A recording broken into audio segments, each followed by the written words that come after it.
Hey everyone, welcome back to our urban homestead.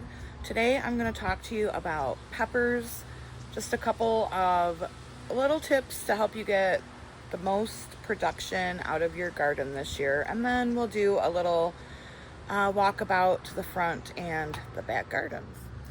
If you are new here, my name is Chelsea and I live in Southwest Michigan, where gardening has been very tough this year, as it has for pretty much everyone in the States, right? I do gardening content, preserving of all different kinds, canning, dehydrating, pickling, fermenting. I do some herbal things as well, and some chicken content, and a couple product reviews sprinkled in here or there. Not really a whole lot of those. So if that interests you, please subscribe. I would love to have you a part of our community. If you're new here, this is my front yard garden area. These are the peppers. But these peppers are still too small to really start producing. So I'm going to show you a couple tips to make sure that you have, see, they're not very tall at all. So I'm going to share with you a few of my tips that I do to make sure that my plants produce the most. And one of those is, this is a good example. See all these little peppers? I'm going to pick all of these off. Picking off those little peppers while your plant is still small is going to allow the plant to put its energy into getting taller, bushing out, not focusing on producing fruit. We really want the plant right now to focus on its root system and being strong and tall enough to hold a lot of peppers. And in my experience, picking off the first peppers, I don't know why, but it sends like a signal to the plant that, hey, we need to produce more than we had before. So that has been really helpful to me in my many years of gardening. I have done experiments. Some years I have not done it, and I have not gotten nearly the amount of peppers as previous years. So that is my first tip. Now, while yes, these stems are nice and thick and stocky, picking off the little tiny peppers is going to promote some side shoots here. What that will do is create a much bushier plant. Another thing I like to do is, so these are the same kind of pepper, but this one I topped. And topping, all that means is like I would just cut the top of this off. Matter of fact, we'll just do that now. And so what that's going to do is promote many more growing tips. So instead of just one point, there's 1, 2, 3, 4. And it's just a much bushier, more productive plant, in my opinion. We're not going to be able to walk through the front garden because one of my neighbors has a lawn service doing their yard right now, and it's really loud. So we'll take a look out back here. So those of you who are not familiar, I did a video, it was last week, maybe a week and a half ago.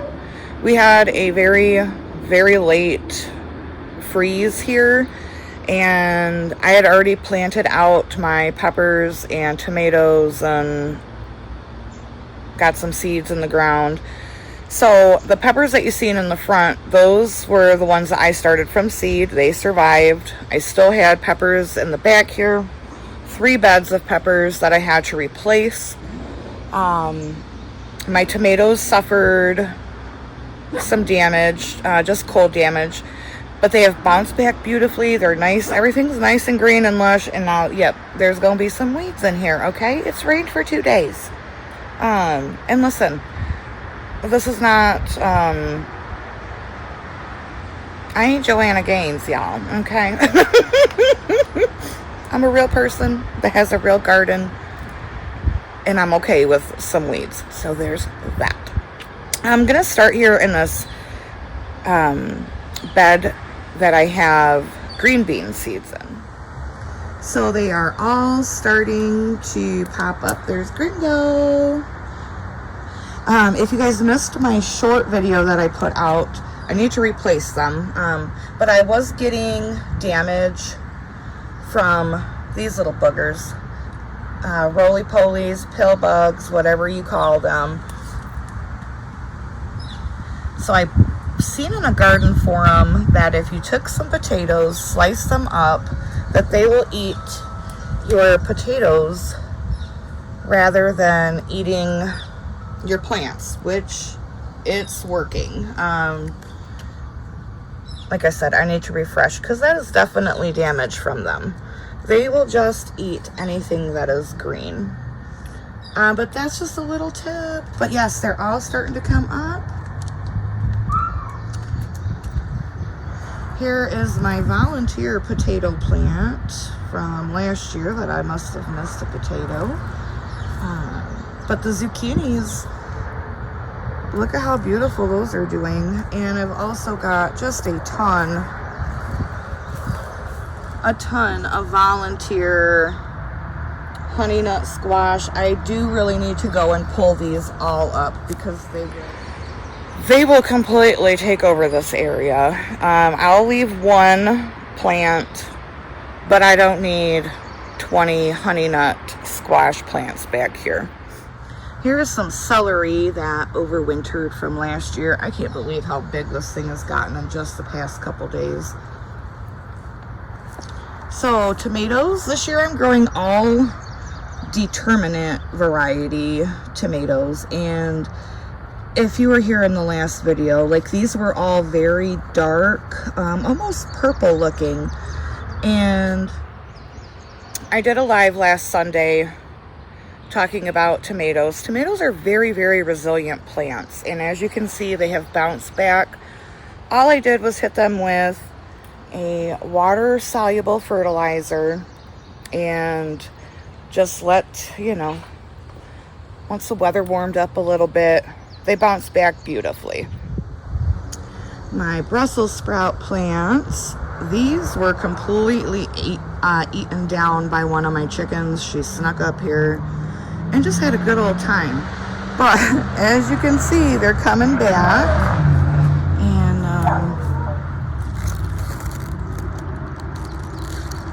I'm gonna probably trim these lower leaves here in the next day. Here in this area, I have some corn planted. I typically plant corn down in this weedy mess area. The weeds have just taken over, and chickens have gotten in there, and I know they've eaten one whole row of my corn, but I'm not really stressed about that. I do have a farm about maybe 10 minutes down the road, so what I get is what I get, and I'll just go support my local farmer and grab a couple bushels and put them in my pantry that way.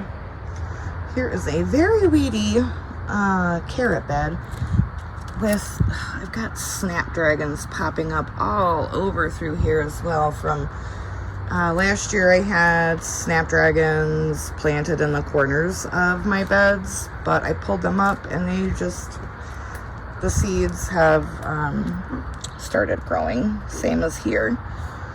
All right, so these are the peppers that I had to replace. So these are going to be about a month behind the peppers that are in the front.